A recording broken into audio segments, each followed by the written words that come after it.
Welcome to the Generation Fit podcast. I'm Coach Chris, my coach, Coach Brett. Together, we've helped hundreds of desk working men that are skinny fat go to fit superhero. And today, we talked about nutrition for the 9 to 5 lifestyle. Enjoy. Nutrition for the 9 to 5ers.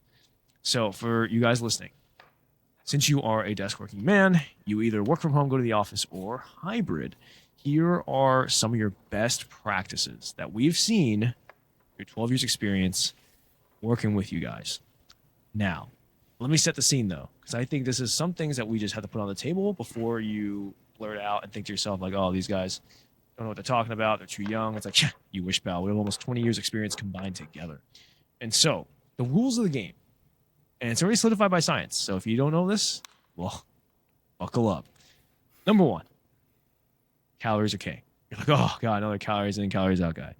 You cannot defeat the laws of thermodynamics. Now, there are definitely lots of things at play. I'm not going to explain it on this podcast. I've explained it on other ones. But what I will say is, at the end of the day, that will dictate whether you maintain, lose weight, or gain weight. Okay? I think what's the most important part here is we break it down by the day and then by the week. Okay? We do it in a week's time span because then you can understand how to manipulate your calories in a week's time frame to hit your targets, to your goals, whether it's lose, maintain, and gain. That's awesome, which means some days you can eat a lot less and some days you can eat a lot more. We'll talk about that later. Second is protein. Now, if you're not hitting your 0.6 to 1 gram per pound of protein per day, you are just at risk of using your own muscles and your own tissues to replenish your protein stores, which means you're not going to recover as fast. Your hair, skin, nails, everything that uses tissue is not going to replenish as fast. And so that has to be also checked off. Okay. And then number 3, meal timing. So we have plenty of research now saying it is absolutely marginal. We're talking less than 10% of all effects in the body for aesthetic purposes. We have multiple groups where one group eats 1 meal per day, same amount of calories, same amount of protein, versus another group who breaks it up into 8, and they get identical results. Identical meaning within 10% range. Okay? So that means you do not have to press on what time, when you eat it, as long as you fit it in. Obviously, there are practices that will help more than others, especially for the lifestyle. And we'll break that down for you in a second. But just know that, no, eating that ice cream at 8 p.m. is not going to make you fat. It's not going to go straight to your thighs. Okay, Squidward? And so those are the rules of the game. Okay, so let's start with the work from home people.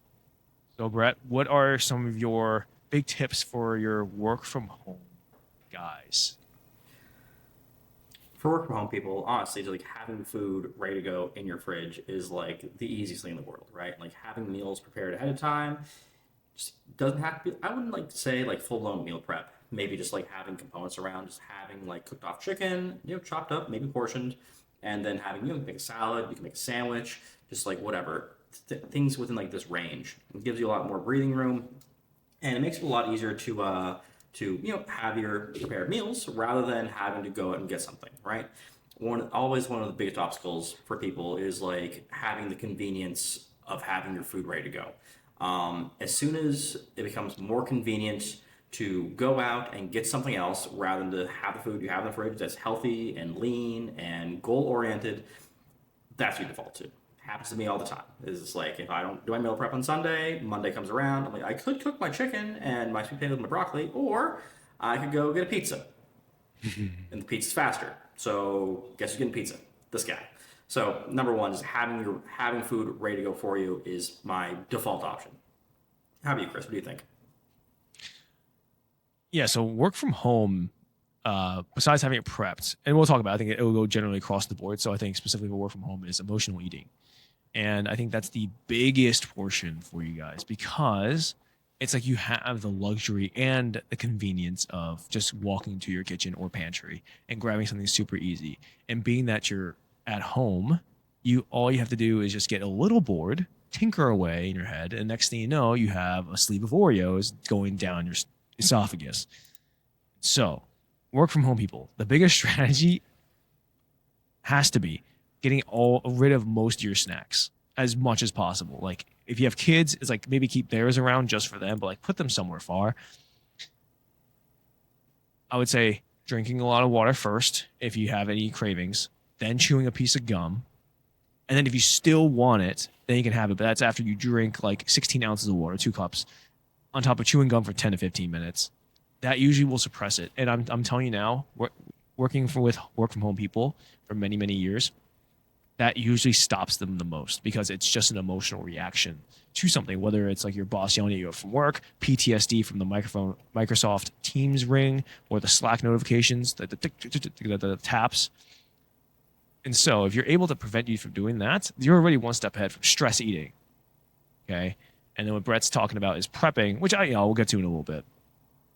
But making sure that it is prepped is absolutely huge. Now, any other tips for the work from home people? So how about some examples of an easy breakfast and an easy lunch? Because I think dinner for most people are going to be kind of default. Like they're going to come home and it's going to be either going to be cooked or something fast. So breakfast and lunch is work from home is pretty much made from home. Yeah, for sure. So for breakfast for me, I have the same breakfast like every day for the past like I don't know, 3 or 4 years. I'm not saying you do this every day. Obviously, that's kind of psychopathic. I don't recommend it. But what I do is I just have like 0% Greek yogurt. I'll use maybe 3 portions of it. It comes out to like 48 grams of protein for like I don't know, a couple maybe 300 calories, give or take. Yeah, somewhere down there. Yeah, something in that range, which is huge. Like I start off my day with like a third of my protein intake. It's crazy. From there, I just throw on a little bit of like frozen berries. I pull the fridge the night beforehand. I just have it so that the frozen berries like melt down. And like have like the syrup pour on the bottom. Listen, like the calories are the same whether they're frozen or that it leaches out. If it leaches out, you can fold it into your yogurt, and that makes it like look nice and purple, and you're having a little sweet treat. And that for me is huge. Like it comes out to maybe like 400 calories, if that, for the whole meal, which is super nice. And if you have more room to play with, like if you have like an 1,800 calorie budget, I would 100% recommend like throwing on some granola on top, just like a little bit of like crunch. And that for me, for like most people, kind of sends it over. It actually becomes like a big component for you. Yeah. Aside from that, just like as far as lunch goes, lunch is a little bit trickier because I feel like lunch tends to gravitate a lot towards like sandwiches, things of that nature. But honestly, it's like having like a batch of chili made, I think is a huge one up. You'd have like plenty of lean ground beef, folded in with like some beans, peppers, tomato base. You'd have like really insane macros on that, while also having it. You can make it for the entire week on your Sunday, and then have like 6-7 portions to get around, more or less depending on your needs. And you could definitely get through that way. It's fast to heat up, super consistent. You don't need to worry about it. Pop in the microwave, toss a little paper towel on top so it doesn't like splatter everywhere. Hit it for a minute and a half, 2 minutes. Good to go. Mm-hmm. No, those are definitely easy. And we do have a slow cooker cookbook too, so that one's off. Obviously, chilies and slow cooked meals are in there. One of the best things, so in terms of the breakfast, I've noticed is like what they'll do is like same thing with the yogurt, but they'll also put like protein powder in there just to have make it a little bit more lively. It definitely chalks it up a little bit, but then they'll throw frozen berries is definitely up there, or some sort of fruit to sweeten it up naturally. Mm-hmm. In terms of making breakfast, man, egg whites have got to be king in terms of macros. So egg whites is actually pure protein. People drink it straight from the bottle like psychopaths. And Hormozy will do Hershey's chocolate and squirt it inside of it to make it chocolate milk. What? Yeah, it's psycho. So it's just that and a 0-calorie sweetener chocolate. I'm not telling you guys to do that. That's actually absurd. Yeah, don't do that. That sounds gross. But easy breakfast. Ready? 3 egg whites. You can throw an egg in there. And then you can choose also a lean meat source here. So I rotate between turkey bacon, chicken sausage, and Canadian bacon are my top 3. You can do ham as well. And most of those are going to be super lean. Just making something of that nature, whether it's on the eggs on its own, whether you mix it around, making it into an omelet. I know you're working from home and you probably not going to wake up an extra hour to cook a bunch of food together. So usually if it's just meat and the egg whites, comes out to about 45, 50 grams of protein and about 350 to 400 calories. So it's about the same exact macros as the yogurt, and it takes a lot more. And then I usually throw a piece of fruit on top just to get some fiber in, and that matches your yogurt. That's another great one. Otherwise, it's just a protein bar. It's a protein cereal. Like it's just something super fast, like super easy. Magic Spoon, Ghost. I think Legion has one now. There's so many of them on the market. Like 7. I think there's something that's like 7 on it. Catalina Crunch. Okay, lunch. You know what's funny? I think sandwiches are still, or wraps are still like the big thing. Also, I think it's so convenient. So look, I'm not here to tell you like you can't have these deli meats and all that kind of stuff. And it's like, oh, carcinogenic. What I will say is this: you can easily find all, nitrite and nitrate free ones, the ones that are all natural, even though it's technically not a real label. But you can easily find stuff like that are close. So you can definitely get like the turkey breast, the roast beef, ham. There's probably some other ones on top of my head that I'm not thinking. Sliced chicken, technically. And then you could get some like low calorie bread, which is like 367, I think is the brand, right? Yeah. Yeah, 367. Yeah, 367, which is like very, very low calorie, as low as it possibly can get for bread, legally. I think about it. Yep.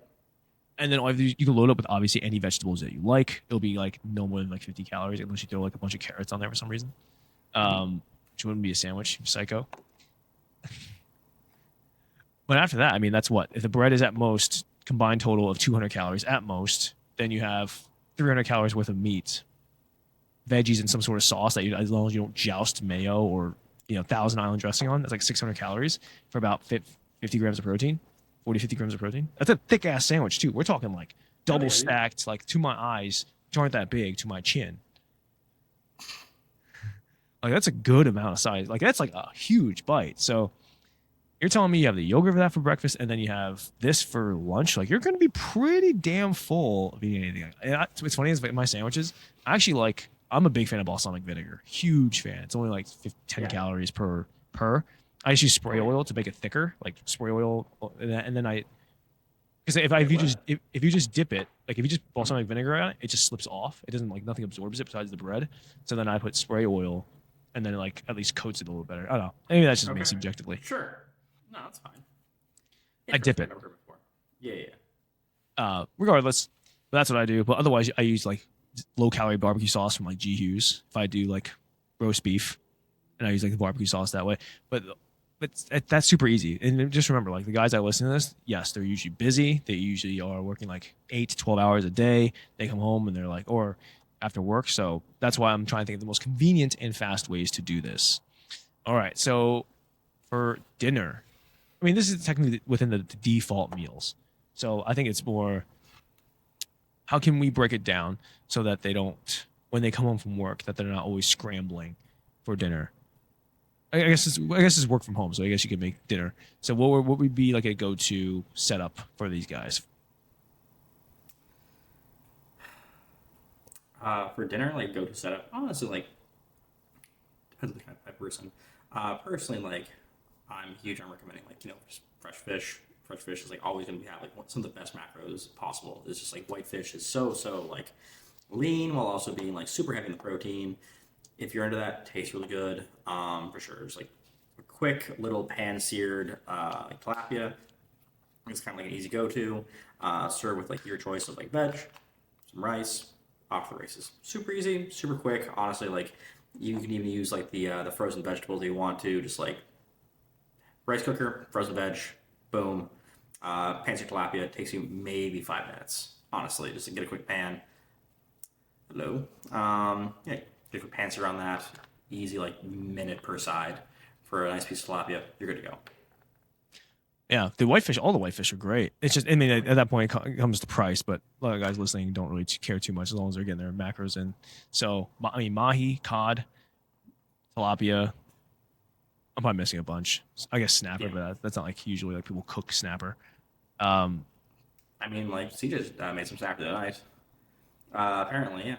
So it was in his food log today. We went over that. Snapper, fun fact, snapper is like the most counterfeited fish in the world. Red snapper is like constantly being distributed, and it's not actually red snapper. There's like a bunch of fish that have like similar hues that people get away with, like just flying under the radar. I'm sure that goes across the board. Like what's imitation crab? Exactly. Yeah, so definitely fish. Um, I think so. I'll break it down in two ways. So if you're the person that's coming home, and you want something that's quick to make, I mean, you can easily get a lot of these pre-cooked proteins already if you're like that lazy, and then just reheat it by like slicing it up and just putting it back on the pan, and then obviously just putting out whatever vegetables that you like. And if you're even lazier, you can get frozen veggies, and then mix it all together and then throw in your favorite sauce afterwards. And for me, that like my go-tos are like generally what ginger soy sauce, garlic soy sauce. Then it's like Thai chili. You know what I mean? Like that's the Asian side, and like the American side is I don't know, salt, pepper, garlic, onion. I don't even know what do Americans cook veggies with, salt, flavor wise. They don't. They All don't right, eat veggies. That's the thing. More or less. I mean, like, there's not really American cuisine like that. American cuisine is like French fries and burgers and hot dogs, right? so if I were to do that, basically I make a balsamic glaze or I make a miso glaze. Yeah. It's very basic, like which is either one. So it's balsamic vinegar, honey, soy sauce, salt, pepper, garlic. That's it. That's it, and I just stir it around. Whatever ones. And if it's not that, it's miso, and then I do the same thing, and it's very good. And I can just, if you do balsamic though, you have to reduce it in the pan first, so then it gets that sticky texture. Tacky. It gets tacky right before. Yeah, I actually have a chef here, so it gets tacky before I can actually throw in. Basically, I have to make it on the side while I sear the vegetables, and then once the vegetables are pretty much almost done, then I just whichever way I go, it goes into the sauce, not the other way. Yes. And you marry your vegetables into the sauce. Correct. Yeah. Yeah. Okay, so that's what happens. But balsamic vinegar or balsamic vinegar reduction. Oh my god, that is fire. Oh my god, it only takes like five. I mean, prep and cook is like 8 minutes, so it is fantastic. But let's see. Okay, so then I think going into basic prep, right? So we're not telling you guys to do absolutely like 7 days of meal prep because it's not even plausible. Like think about all the business dinners, client dinners that you have, date nights, family meals. It's not even possible. So what I usually tell people is we batch cook protein as like number one priority. So let's just say like you're not doing the sliced meats or anything like that. And so what I recommend is doing about 3 pounds. If you're gonna do 3 days of prep, 3 pounds of meat in the oven. That's just for you. That's not even for your partner. That's not for your family. That's just you. Okay.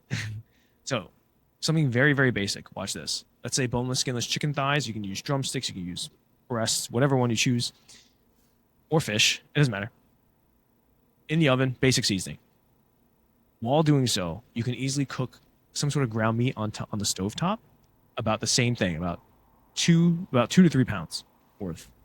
Cook it as basic as possible. Reduce the fat with paper towels, or just drain it. Yeah.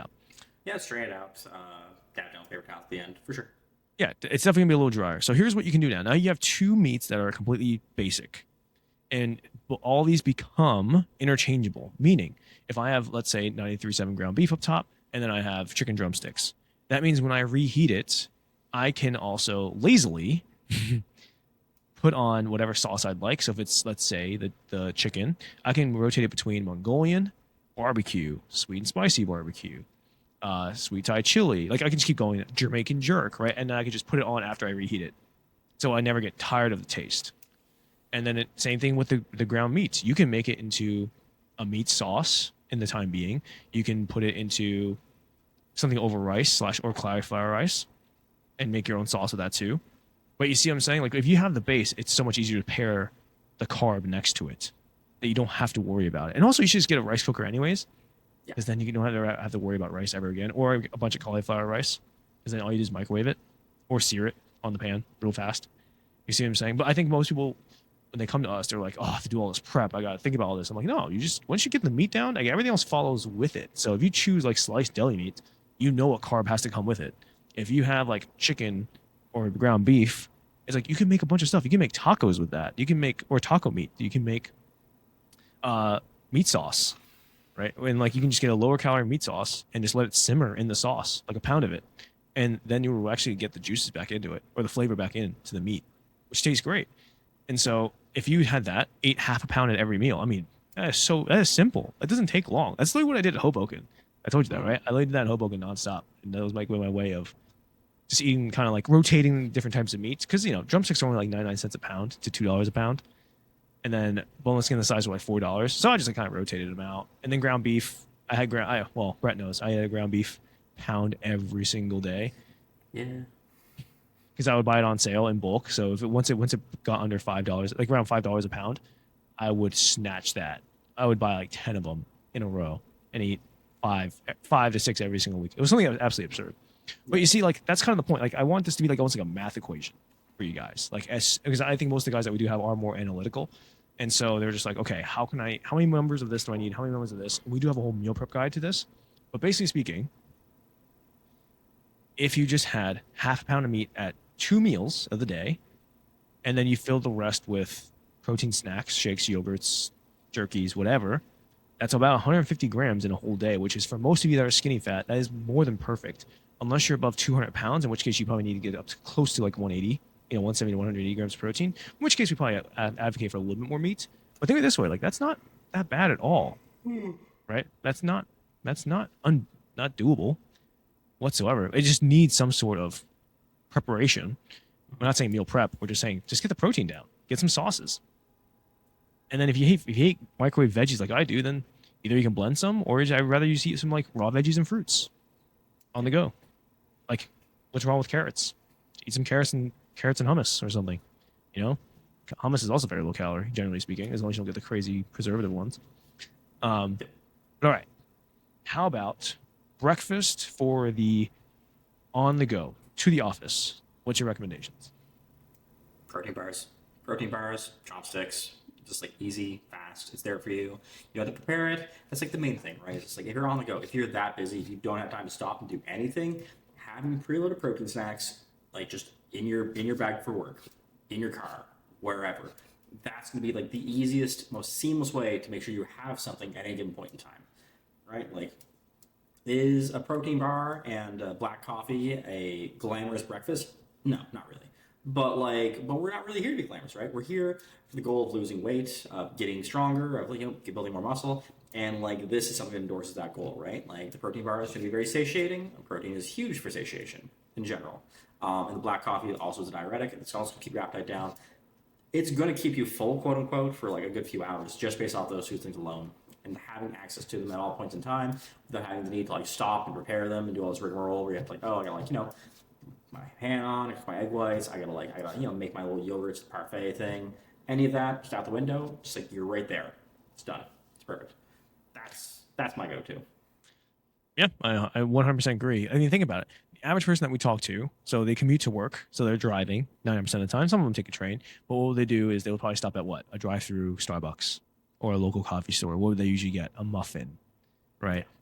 A muffin, or whether it be like a parfait, also loaded in calories, or some sort of pastry is really the typical thing.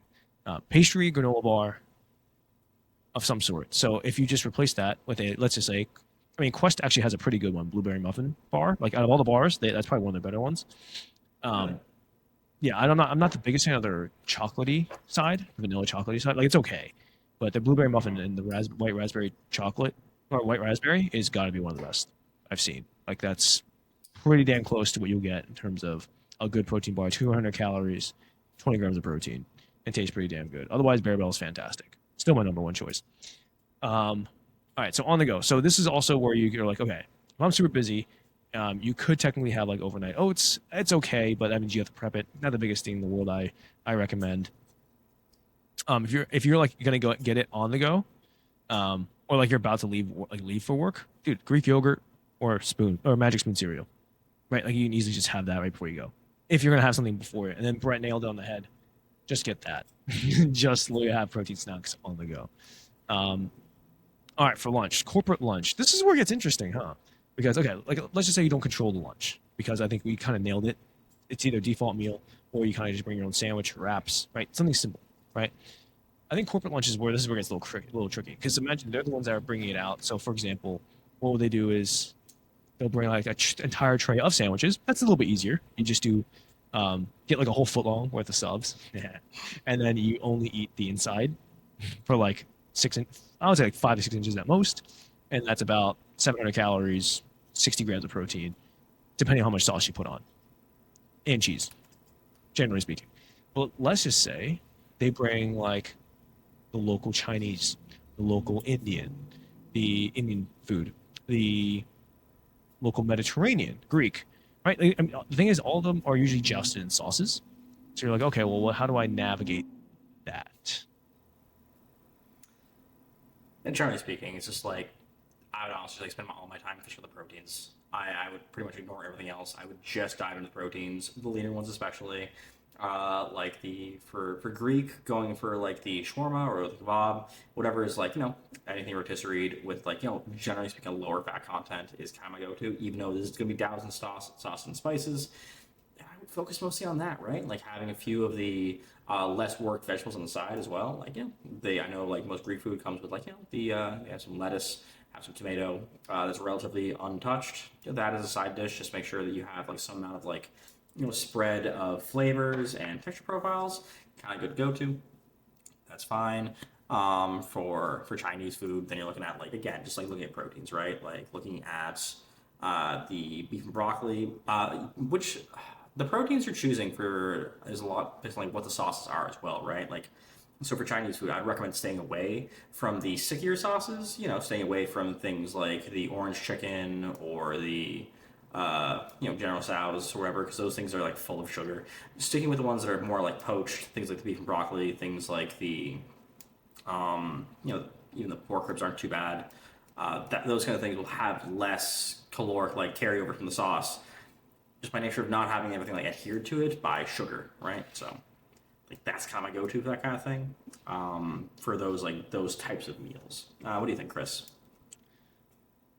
The hardest part about this is like you don't know what kind of meats they're cooking with. So generally speaking, if it's like skewered, that's the easiest part. I would 100% go for that. And most places will actually have something like that, whether it be vegetarian or they have the chicken or steak, lamb, whatever. Now let's just say it's like the stuff that you're talking about. It's like the only thing you could really do. Let's just say it is jousting sauce. Even the chicken, even the chicken with broccoli, and the beef with broccoli, it's tough. And then most of the time they're not gonna get like the sliced chicken with string beans, the Szechuan string beans, right? So it's just gonna be tough. In that case, it really is going to be like, I mean, what's Indian butter chicken?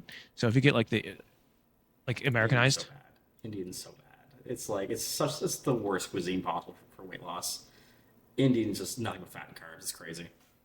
yeah. So like butter chicken would be like the only option of that nature, and then like that's all you could eat. Like you cannot touch anything else besides that and veggies that are not cooked or like jousted in oil.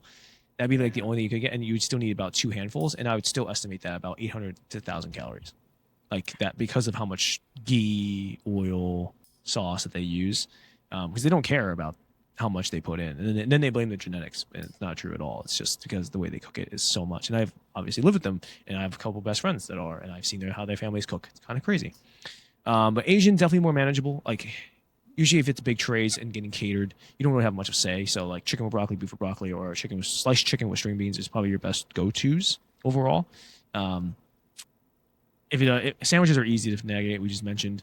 If it's like Italian, then it's trying to go for like chicken cutlets, right? Just breaded chicken like if they're not giving you any other like non-breaded things, I think your chicken cutlet is just fine. But just eat just the chicken cutlet because it is technically breaded, right? Like that's the go-to. I swear, eggplant parm is the worst. Do not get eggplant parm. I swear to God, I'm gonna slap you in the face. Oh my God! This 20 podcasts ago, I said this, and I was like, "Dude, you guys cannot be like there is nothing in eggplant parm, nothing that is aesthetically good for you. Yeah, maybe good for your soul, maybe some micronutrients, but ain't good for you aesthetically. You're just eating plain food. You might as well eat ice cream. You might as well eat ice cream. I'd rather eat ice cream at that point. 100%. That's kind of like the corporate lunch, unless I'm missing one on top of my head, like pizza. Okay, oh yeah, actually, yeah. Let's do like pizza. So like if your company is bringing in pizza and they're bringing in wings, you might as well eat wings. Like you might as well eat the wings at that point, because each wing is about, let's say medium size, right? Not like super large, the ones that are like steroided, nor also like the organic free range ones where it's like the size of my thumb, right? Somewhere in the middle. Each one's approximately like 90 to 100 calories. So if you have, let's say, even 6 of those, that's 600 calories and 60 grams of protein. Or 50, at low end 50, as long as they're not skimping on the meat. That's not bad. Put some sauce on it, 700 calories. That's fantastic. Just to have some like celery, have some carrots. Like you can still have it. And if you're like, oh, Chris, I want some pizza. It's like, all right, well, you probably should load up on protein somewhere else. and then you can have one slice of pizza and like 3 wings. Yeah, like if you know these days are happening, that changes the game quite a bit, right? Like you just like need to strip calories from other meals over the course of the day. Like if I know I'm gonna, if like let's say like the job I work at has a pizza party that day for whatever reason, like maybe we just have had a great month or something, gonna have some pizzas around, whatever, and like I know I'm gonna have pizza that day. Like I just strip my calories like for everything else just down to nothing more or less, right? Like I would go from having like I would remove the fruit from my yogurt in the morning. I would instead of having like chicken, broccoli, and sweet potato, like I would just do straight like grilled or baked chicken for a meal kind of thing with no sauce added, and that just gives me more space in my diet for having the pizza, right? Because like it's not that you can't have pizza. It's just like you need to be willing to make the concession elsewhere in order to really like have the space in your calorie budget for for having it. And like that's really what it is, right? We're just budgeting calories. We're not trying to like change the world. We're just trying to like make these small little adjustments to your budget and how you're spending it for your daily intake to kind of get you to where you want to go. Exactly. And that goes across the board for all your places. Now, let's say you do control it. Let's say you do control it. Like most some places are like that. They're like, hey, well, let's take your order or whatever. So if that were the case, I think pizza or Italian, one of the best is just getting a grilled chicken sub. Honestly, just grilled chicken sub, and usually they give you like a huge hoagie, and then that's the same thing. You just only eat like half the bread, and then I usually just dip it in hot sauce and get lettuce, tomato, onions, whatever. But like if you do that, then that's easy for the pizzeria Italian side. Indian, I mean, man, Indian is just like You're cooked. It doesn't matter. It's so bad. I just have to. I would just be like, can I just get like? I feel like I just have to ask them to be like, can you just cook me bland ass chicken and then have the sauce on the side? Like that's the only thing I could do. I know Chinese food; they usually have like another menu that says like steamed vegetables and chicken. It tastes pretty Yeah. like shitty, so I just tell people like just eat chicken and broccoli, no rice, kind of thing, and get a diet soda. Just to accommodate the saltiness. At that point. Yeah. And I think Mediterranean is one of the easiest. Like Greek is one of the easiest ones to navigate because it's Oh everything yeah. is already pretty protein It's pretty focused. fast. It's protein Yeah. heavy. It's like it's not doused in like a ton of shit ton of oil. It's like it's relatively light on calories for the most part. Like lots of like fresh vegetables, things of that nature. Some olives. Like nothing's really crazy like calorie heavy. It's really easy to navigate a Greek menu. As long as hmm you eat protein macros, I'm pretty happy with how everyone performs on their with their Greek food. If you're enjoying this podcast so far, please subscribe, share with a friend who will get valuable information from this podcast. All right, back to the show. The last storm was what, 2016, the big one? Yeah. Like, Mm-hmm. it's been 10 years at least. And then before that, there was a couple, I think, leading up to it, but 2016 was probably the last one. And I was in college going into junior year. So that's a good amount of time that it's been like that. And I think the craziest part is it really hit more of the east and the south. Mm-hmm. Like basically it's like a east central south, but it didn't hit the Midwest north at all because we didn't get any snow, zero Mm-hmm. from that storm. We just got -20 average. That's not too crazy. I mean, like I grew up in -20 average. It's like it sucks. I'm not gonna say it doesn't suck, but like worse things have happened. As long as you're kind of like moving quickly from your house to your car and whatnot, you're generally gonna be okay. But still, it's just fucking like it's brutal if you're not used to it though. Oh, it's definitely different. I mean, the fact that for perspective, right? Walking when we were walking to work, and mine was only like 0.6 miles to work every day, I would wear a t-shirt and just a winter jacket, no matter the weather in Hoboken, from my apartment to work. Every single day. It doesn't matter how cold it was. It could. I mean, to be fair, it never really got under 10 often. But imagine waking up at 5 in the morning and then walking like that. No problem. I step outside at -20. I'm like, yeah, this is another monster, an absolute Oh, demon. it's entirely different. You walk outside, you breathe in, you can kind of like feel your lungs like crystallize on you a little bit. You're just like, oh, now my chest is tight. Not because like I'm having heart issues, because like my lungs are like seizing up a little bit because I can't handle how cold this air is. It's really not the kind of thing you want to like be on for a long period of time. Super inconvenient. Um, yeah, it gets real rough at those temperatures. But fuck. But yeah, just like I'm not looking forward to this coming weekend and how much like snow we're gonna have. Like just compound on what we already have on the ground. Like they haven't cleared like most of it yet. I don't think You don't have the infrastructure for that. There's no they way. don't. No Well, God. especially a small city. I mean, every time it snowed there, even when it was only 3 to 6 inches, it would never clear. Remember, even when I was Hmm. there, it was people were coming in boots and stuff, and like the sidewalks weren't done. The street. I mean, you can't get a plower through there without blocking off entire streets. Hmm. And cars have to be off the roads completely to be able to. Yeah. It's almost impossible to get them through. Yeah, especially in Hoboken. Hoboken has like no roads whatsoever. Like the roads are so thin because they're made for like horse and carriage. It's just not made for this kind of snow at all. It's so awkward. Yeah, whereas here is 12 inches of snow goes by and they get it done by the morning. Yeah, no, it's crazy. It's like snow days where I'm from are just like so few and far between because like yeah, sure, there's a heavy snowfall overnight, but that's just clear within like an hour and a half. Like there's like a fleet of snowplows on the road, just like done, whatever. This is as usual. And it's funny because I have clients in Texas right now. I have a couple, like 3 or 4, and they said it was only an inch to 2 inches, and the entire city's shut down. Dallas, Houston, all of it. Austin, yeah, Yeah. 1 to 2 inches, and the entire infrastructure was down. Yeah, that's what Ernesto was saying. They're just not made for it at all. Like Texas is like one of the worst examples. Like shit falls in Texas, and you're just like they're just cooked, right? Like they don't have any kind of fucking way to clear any of that snow whatsoever. Like people die in like sub-zero temperatures, like bare sub-zero temperatures in like Texas, because like just don't have heaters in their homes because they just don't need them ever, kind of thing. Like Yeah, you only need like space heaters. Like at yeah, that exactly. point. Yeah, 100%. You have like a cold week, and like people lose their lives in Texas. It's actually wild. I could not imagine being unequipped for like a week of like sub-zero temperatures, but like they are insane. Dude, it well, I will say, being here now for a little bit over a year, my tolerance for cold has changed. I'm in a basement of the house, and it is normally like I'm sitting in a tank top right now in 58-degree weather. So Mhm. inside my own house, 58 to 60 in the winter time because the heater doesn't kick on sometimes. Like just like because upstairs is a lot warmer. So when I come Yeah, down here, it's a lot colder. And I'm not saying I'm not cold here right now as we speak, but it's definitely made me a lot more resilient. So when people say, well, this happened when I was more young, when I was definitely younger. When I was traveling for baseball, all the Northeast kids would go to these, we all go to the showcases and play baseball. And especially it's all in the wintertime because it's off season baseball. But we go to like Arizona, we go to Texas, Miami, and it was like 60 degrees at 55 in the mornings, right? And then by the time it gets to the afternoon, it's about 75, 80 degrees. And then at 55 degrees in the morning, all the kids from the South were all complaining and bitching and moaning, and all of us from the Northeast were like, dude, this is like yeah, the best weather ever. Like I could live in this weather. Like this is nothing. Like we play fall ball in 40-degree weather. Like this is absolutely nothing. I mean, it's very dangerous. But yeah.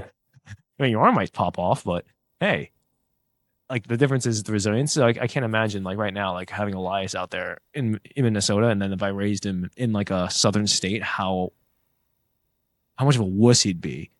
Just being down south and being like, oh, it's always 75 here. And then eventually it gets like 110 in the Mhm. summer times. But either way, like that range is just like unbelievable because it still gets hot. It still gets hot here. Like it gets Mhm. just, if anything, it gets hotter. I think this is Really? it's extremes. Yeah. I didn't know that. I knew it got cold in the Midwest, but like hotter than like than the East Coast. Yeah. That's kind of crazy. Yeah, it Okay. gets hotter. It gets hotter. I think the where we lived in the East Coast got like the best of all worlds. Like I think it is a Yeah. perfect mesh in terms of the seasons, in terms of accommodations, in terms of what you can do, the food. Like it literally had everything. I think that's what the luxury is, and you pay for it. But out here is like it's just absolute extremes. Like it is actually absurd the what we deal with out here versus anywhere else. Um, Yeah. but I'm Yeah. It's, glad you guys are okay though. oh yeah, we're fine for the time being. We'll see. We'll see how next week goes. But Did you see the projection for this upcoming storm? I have not yet. How's that looking? Oh, you tell me. Oh God. I can't wait to hear it. If it's another like, I mean, one of my clients in PA was like, oh yeah, we got 15 inches of snow, and their first experience shoveling the driveway and then shoveling it again once it finished because it kept snowing. And I was like, yep, I experienced that for the first time too. But Minnesota apparently that's normal. Okay, that doesn't look too bad right now.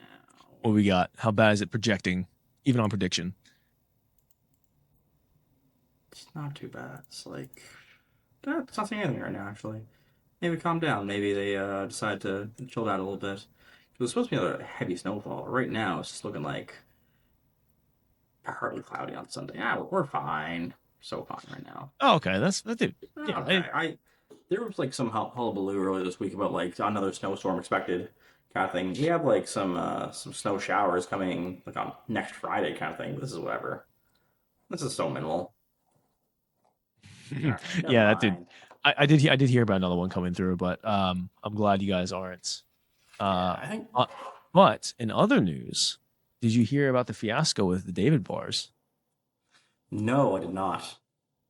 So everybody's boycotting them. And if anybody who even just wants to be a part of the health industry or is in health and wellness or just want to be in the know.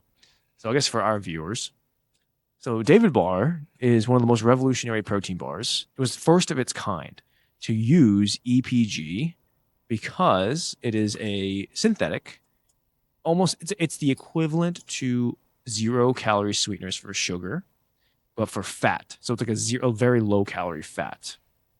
I cannot tell you the name of it on top of my head, but it is EPG. What they did was they trademarked it, so no other company can use this ingredient. It is theirs without their permission. So what they essentially done was monopolize that ingredient overall, which could have revolutionized the entire health and wellness industry. Because imagining all the like, even if it's processed food, but you drop the calories that's actually digestible by half of the fats, that is life changing. That is generationally changing. That's absurd. And and then they selfishly trademarked it so nobody else can use it.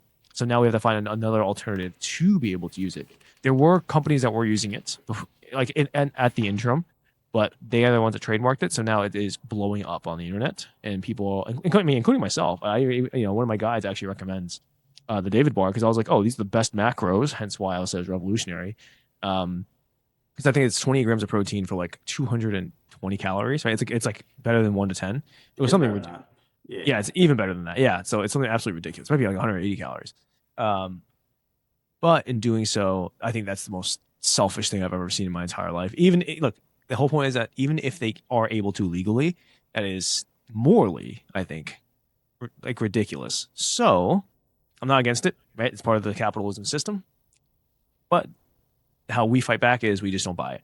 So I'm just letting you know now is I'm never buying a David bar, protein bar. I didn't really buy it anyways. They didn't really taste that great except for like one flavor. The texture, the flavor were all okay besides the blueberry muffin or whatever it had. Um, but I'm gonna stick to my Bear Bells, man. Bear Bells are still like top tier candy bar style and built puffs. Even though technically it's collagen protein, which means that like you probably only get like 50% of it bioavailable technically. But what at this point, I think I get enough protein for myself. So anybody else listening to this is like the weeds of nutrition. This is like the deep weeds of nutrition. But just know, out of moral standards, I personally think that withholding an entire ingredient. Imagine there were like one company held all the 0 calorie sweeteners in the world. That'd be pretty messed up. Imagine like you had no Coke Zeros, Monster Zeros, Celsius, like you name across the Ghost, like all of it, because they all took away erythritol, um, stevia, like you just name it, right? Like, Mhm. isn't that insane to think about? That would be fucking crazy. Like it is important business practice. It's just like you're taking away a lot of like I can't believe you can trademark an ingredient. Like I can imagine trademarking a process, but an ingredient, like one singular ingredient, it's crazy. Whatever the Reminds legal me, process is, yeah, whatever. it reminds me of like the like McDonald's. You know what I mean? Like McDonald's is uses one specific potato for their French fries. That's it, and they have completely monopolized that singular potato.